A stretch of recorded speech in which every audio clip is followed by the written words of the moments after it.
সেই শিশু বাচ্চাটি আর আমাদের মাঝে নেই।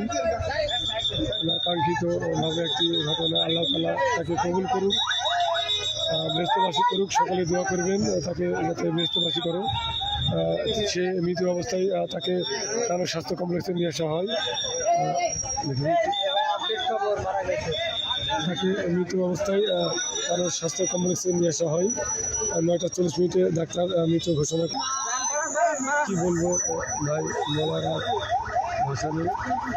এই তো কানোর স্বাস্থ্য কমপ্লেক্সে আর কি এখান থেকে নিয়ে যাওয়া হচ্ছে, তার এখন বাসায় নিয়ে যাওয়া হবে।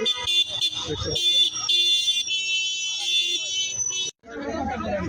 সুপ্রিয় দর্শক, আপনারা দেখতে পাচ্ছেন সেই শিশু বাচ্চাটি আর আমাদের মাঝে নেই। কাঙ্ক্ষিতভাবে একটি ঘটনা, আল্লাহ তাআলা তাকে কবুল করুক, বেহেশতবাসী করুক। সকলে দোয়া করবেন তাকে যাতে বেহেশতবাসী করো। সে